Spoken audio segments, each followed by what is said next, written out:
Notre société est gouvernée par le sexe. Ne pas le reconnaître et ne pas comprendre l'ampleur de ce phénomène, c'est faire preuve de beaucoup de naïveté. Vous ne pouvez pas imaginer le type de décisions qui se prennent après un acte sexuel, que ce soit provenant de l'homme ou de la femme. Beaucoup de personnes prennent les décisions les plus importantes pendant ou après un acte sexuel. Je me suis longtemps interrogé sur l'expression « la nuit porte conseil ». Je me posais la question légitime qui est celle de savoir pourquoi ce serait la nuit qui porte conseil. Pourquoi pas le jour? Est-ce que c'est seulement la nuit qu'on réfléchit? En journée, on réfléchit. D'ailleurs, on travaille beaucoup plus en journée. Pourquoi ce serait la nuit qui porterait conseil? Lorsque j'ai mené beaucoup d'études dessus dans plusieurs civilisations africaines, chinoises, occidentales, je me suis rendu compte que c'est une expression qui en réalité est basée sur le sexe.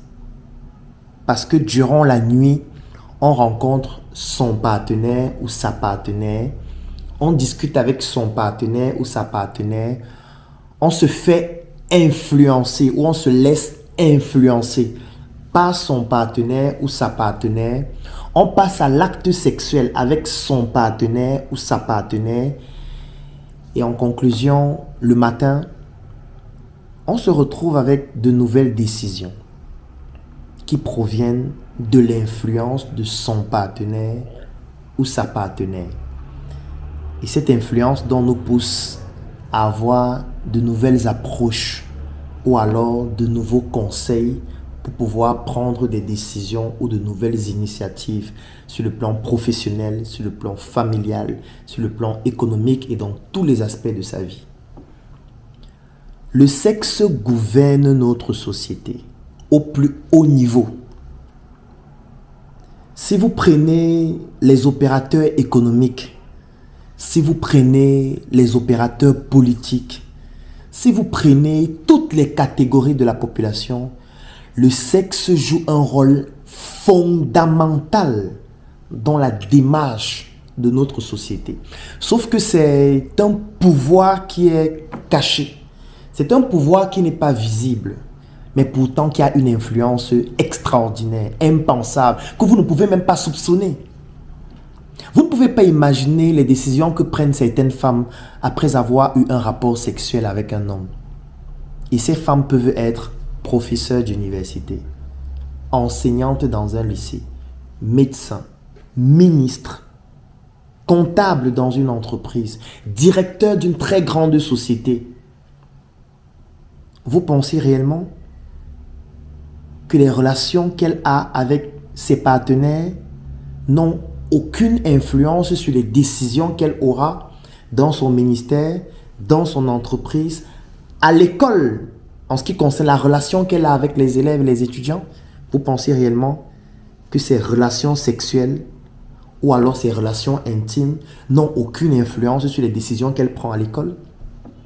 Vous pensez que quand une femme arrive au travail le matin, son humeur n'a rien à voir avec ses relations intimes? Et son humeur, c'est un langage non verbal qui a une influence, par exemple, sur les clients. Imaginez-vous, vous entrez dans une entreprise, vous rencontrez une femme, vous voulez acheter un produit, mais elle n'est pas souriante, elle est crispée, elle vous parle avec beaucoup de condescendance. Et que cette attitude découle du fait qu'elle soit mal baisée. Vous pensez vraiment que le sexe n'a pas d'influence? Vous pensez que cette attitude vis-à-vis de ce client n'aura pas d'influence sur le chiffre d'affaires de l'entreprise?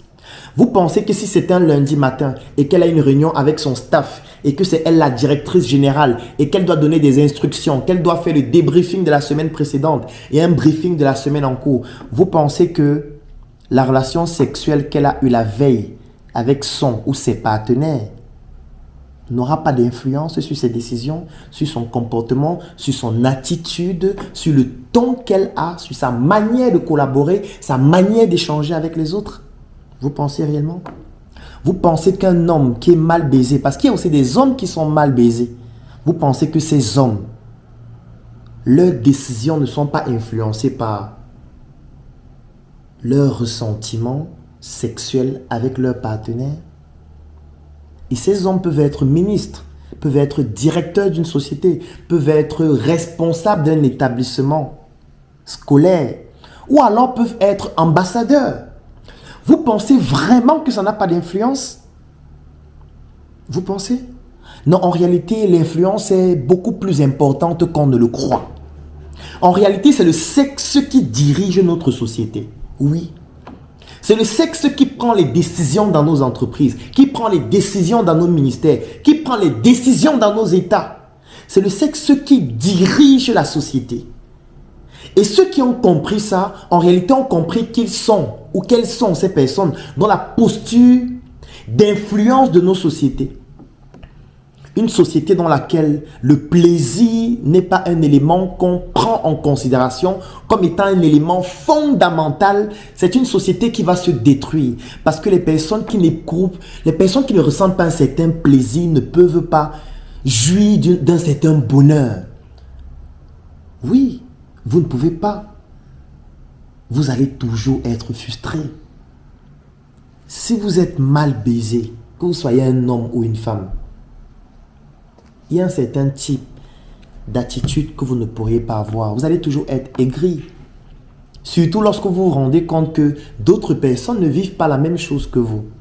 Sans parler du sexpionnage, sans parler des hommes et des femmes qui utilisent le sexe pour espionner, pour obtenir certaines informations de certaines autorités politiques, de certains opérateurs économiques, de certains individus, de certaines personnalités publiques. Oui, on peut utiliser le sexe pour obtenir des informations. On peut utiliser le sexe pour pouvoir entrer dans l'intimité et faire en sorte que les décisions ne soient plus rationnelles mais émotionnelles. Et quand les décisions deviennent émotionnelles, ça veut dire qu'elles sont influencées ou influençables par quelqu'un qui utilise le sexe pour manipuler. Ne pas le comprendre, c'est faire preuve de beaucoup de naïveté. Ne pas le comprendre, c'est laisser sa vie entre la main de la providence. Notre société est gouvernée par le sexe. Toi qui regardes cette vidéo, il y a des décisions que tu as déjà eu à prendre après un acte sexuel. Il y a des fois où tu es sorti, tu as rencontré une femme, tu as flashé sur elle et c'était réciproque. Vous avez flirté ensemble, vous avez couché ensemble et juste après cela, tu as eu à prendre des décisions vis-à-vis d'elle qui n'étaient pas des décisions rationnelles. Peut-être tu as eu à les recruter dans ton entreprise. Peut-être tu as eu à leur donner un marché. Peut-être tu as eu à les positionner dans un secteur d'activité. Ou alors tu as eu à faciliter leur procédure par rapport à l'acquisition d'une opportunité. Vice versa. Idem aussi pour les femmes. Il y a des femmes qui ont déjà eu à rencontrer un homme. Elles ont eu un coup d'un soir avec cet homme. Et cet homme les a très bien baisées. Et directement, elles se sont dites, c'est ma première fois de ressentir ce type de sensation. C'est ma première fois de ressentir ce type d'émotion. J'ai envie de ressentir ce type de choses une prochaine fois. Et j'ai envie que cet homme soit auprès de moi. Et directement, cet homme vous pose un problème. Qu'est-ce que vous faites? Vous ne résolvez pas son problème. Vous ne lui donnez pas un peu d'argent si vous avez vraiment la possibilité. Vous ne le positionnez pas dans votre ministère, dans votre entreprise. Vous ne lui recommandez pas quelqu'un qui pourrait faire en sorte qu'il gagne un marché. Ne pas le reconnaître, c'est faire preuve de beaucoup d'hypocrisie. Moi, je vais parler maintenant avec ma casquette de médecin, où nous rencontrons à l'hôpital tous les jours, où je suis des patients tous les jours qui me contactent en ligne et qui ont des couples qui tombent en lambeaux parce que l'homme ou la femme est mal baisé. Oui, c'est un problème réel.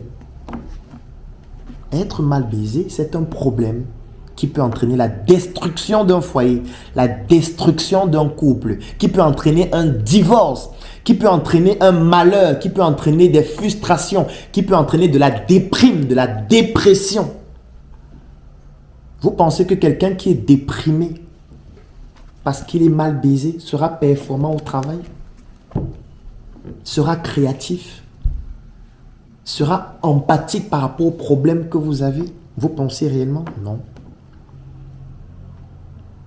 J'aime souvent le dire, nous devons avoir un ministère du plaisir. Ça veut dire un ministère dans lequel, quand vous entrez dans ce ministère, il y a le département des hommes et le département des femmes. Et dans ces départements, on réfléchit aux problématiques du plaisir. Comment faire en sorte que les hommes et les femmes aient du plaisir. Et quand je parle de plaisir, c'est dans sa dimension multifactorielle, y compris sexuelle. Oui, si vous n'avez pas de plaisir, il y a beaucoup de choses que vous ne pouvez pas réaliser. Si vous n'avez pas de plaisir, il y a beaucoup de décisions que vous ne pouvez pas prendre. Il y a beaucoup d'attitudes que vous ne pouvez pas adopter. La problématique du plaisir est une problématique fondamentale, nationale, internationale. Nous devons adresser cette problématique-là et nous devons avoir le courage d'en parler afin de pouvoir trouver des solutions, afin de ne pas laisser les personnes utiliser le poutoulou, la toté et toutes sortes de médicaments qui les détruisent au quotidien. Moi, j'ai rencontré un patient la semaine dernière qui, lorsqu'il rencontrait une femme en route, lorsqu'il regardait une femme qui est très jolie ou alors une femme qui est habillée d'une certaine façon, il éjaculait sans être en érection. Ça veut dire aujourd'hui, il a un effet indésirable du poutoulou qui fait en sorte que il regarde une femme, il est excité par cette femme, il éjacule sans être en érection en moins de 5 minutes. Vous pensez qu'un homme comme ça sera heureux? Lorsqu'il va entrer dans une chambre avec une femme, la femme qu'il a tant voulu avoir, elle va se déshabiller, elle sera magnifique. Il va vouloir la faire vibrer. Elle aussi, elle va se dire, mon homme doit me faire vibrer. Et après 3 minutes, il aura déjà éjaculé sans être en érection. Après une fellation de 2 minutes, il aura déjà éjaculé 3 litres. Et il aura encore une nouvelle érection 5 heures de temps après.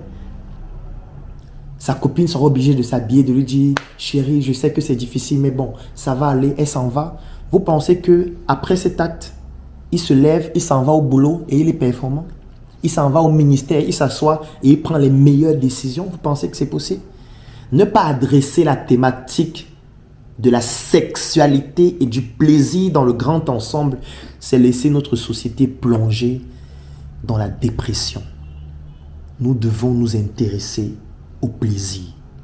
Les personnes qui ressentent un plaisir multifactoriel dans leur vie intime, ce sont des personnes qui seront plus performantes, ce sont des personnes qui auront confiance en elles, ce sont des personnes qui vont pousser d'autres personnes à avoir confiance en elles et ce sont des personnes qui vont pouvoir réaliser des choses exceptionnelles. Très bientôt, nous allons commencer avec les chroniques sexuelles afin de pouvoir partager l'expérience de personnes qui ont eu à vivre des drames et vous montrer comment vous aussi, qui vivez les mêmes choses, vous pouvez vous en sortir. Je suis Claudel Joël Nombissier, médecin de formation parce que beaucoup de personnes ne le savent pas ou alors l'oublient souvent.